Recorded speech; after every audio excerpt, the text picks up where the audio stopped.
হাসপাতালে না ঢুকলে হসপিটালের মানে চরিত্রটা বুঝতে পারবেন না আপনারা, যে হসপিটালে কি কি হচ্ছে আর কি হচ্ছে না। আজকে আমরা দীর্ঘদিন ধরে কাজ করছি, তো আমি বুঝতে পারছি যে এখানকার কীরকম। এখানে যে যার ক্ষমতা দেখায়। কি বলবো, মানে যত দিন বাড়ছে আমাদের জীবনে ঝুঁকি বাড়ছে।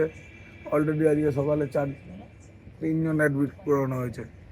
প্রথমে 2জন অসুস্থ হয়ে গেছিলো, তাদের এখান সদরে যেহেতু কাছাকাছি ছিল ওই জন্য সদরে এমার্জেন্সিতে নিয়ে গিয়ে আগে তাদের ট্রিটমেন্ট করানো হয়েছে কোনো রকমের প্রাথমিক ট্রিটমেন্ট। তারপরে শক্তিনগর জেলা হাসপাতালে নিয়ে গিয়ে ট্রিটমেন্ট চলছে।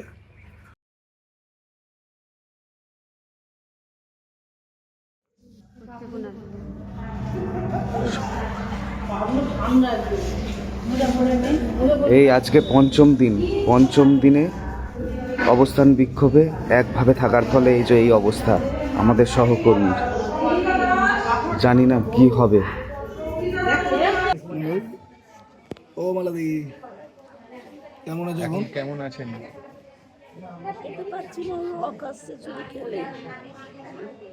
আমি এপিডিআর কৃষ্ণনগর শাখার সেক্রেটারি।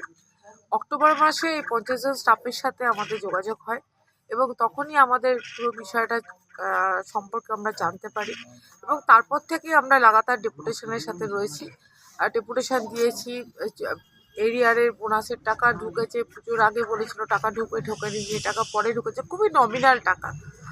তো তারপর থেকে যা সিচুয়েশান দাঁড়িয়েছে, আমাদের আগাগোড়াই দাবি ছিল যে বকেয়া বেতনটা দিয়ে দিতে হবে এবং এই যে হাসপাতাল সিকিউরিটি গার্ড অধিকার মঞ্চ, সেই অধিকার মঞ্চ আজকে এই আন্দোলনের মধ্যে দিয়ে গড়ে উঠেছে এবং আমরা মনে করেছি এই 50 জন সিকিউরিটি গার্ডের যে দাবি, সেই দাবি অত্যন্ত ন্যায়সঙ্গত, ন্যায্য এবং এপিডিআরের পক্ষ থেকে আমরা মনে করেছি এটা খুবই গণতান্ত্রিক দাবি মানুষের জীবন জীবিকার অধিকারের প্রশ্নে।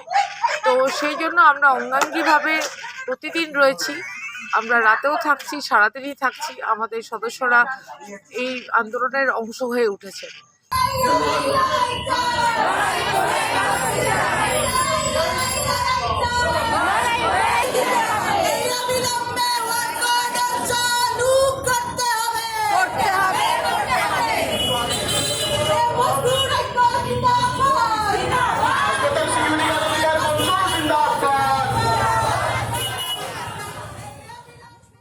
আজকে 7ম দিন, এখনো পর্যন্ত তোমাদের মানে কি আপডেট হলো, আর তোমার অ্যাচিভমেন্ট কি, আর তোমাদের নেক্সট প্ল্যান কি?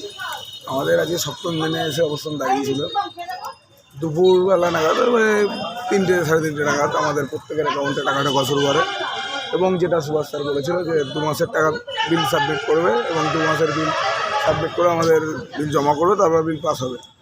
2 মাসের হয়নি, যেহেতু ডিসেম্বর এখনও শেষ হয়নি, ওই জন্য ডিসেম্বরের বিলটা পাস হয়নি। নভেম্বরের বিলটা আমাদের প্রত্যেকের অ্যাকাউন্টে ঢুকেছে, কিছু জনের বাকি আছে, হয়তো আগামীকাল ঢুকে যাবে। সুভাষ স্যার সেটাই বললেন যে এক এক করে ঢোকা শুরু করেছে। যদি না ঢোকে তার ব্যাংকের ডিটেলস, অ্যাকাউন্ট স্টেটমেন্ট দিয়ে সুপারকে দরখাস্ত করতে হবে, এটা তাহলে তারা ট্রেজারিকে জানাবে এবং ট্রেজারি তাদের অ্যাকাউন্টে টাকা আবার জমা করবে।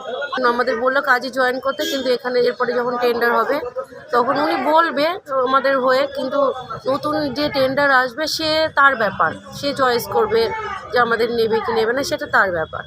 মানে কাজে সেরকম সিকিউর মানে ইয়েটা পেলাম না, গ্যারেন্টিটা। সেটা সুপার যে কথাটা বলেন যে যে এজেন্সি পাক, টেন্ডার পাক, এদের যে কনভেনশনাল যে রুলসটা রয়েছে সেটা হচ্ছে যে যারা আগে কাজ করছিল তাদের কাজ থেকে তাদের যেন কাজ চলে না যায়, এই দাবিটা ওদের সঙ্গে আমাদেরও আছে যে তাদের যেন কারোর কাজ না যায়।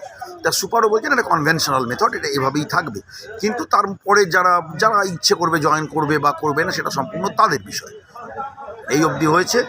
আর সর্বশেষ যেটা বলার সেটা হচ্ছে ওরা যখন কাজে জয়েন করবে আগামী পরশু দিনকে অ্যাসিস্ট্যান্ট সুপারের কাছে, তখনই ডিউটি রোস্টার তৈরি হবে এবং ডিউটি রোস্টার তৈরি হলে ওদের কাজের অন্তত আংশিক নিশ্চয়তা তৈরি হবে। এর পরে টেন্ডারের পর কী হবে সেটা আপাতত এই মুহূর্তে বলা যাচ্ছে না। যদি টেন্ডারের পর ওদের কাজ থাকে, ওদের যেমন ভালো হবে, আমরাও তেমনি যে দাবিটা ওদের সঙ্গে একই সঙ্গে রেখেছিলাম সেই দাবিটাও পূরণ হবে এবং আমরা চাইছি যে ওদের কাজটা অবশ্যই থাকুক। আর কবে আমাদের রোজগার হবে, আর কবে আমাদের বেতন হবে, আর কবে আমাদের আমাদেরও স্টার হবে। আর কবে, আর কবে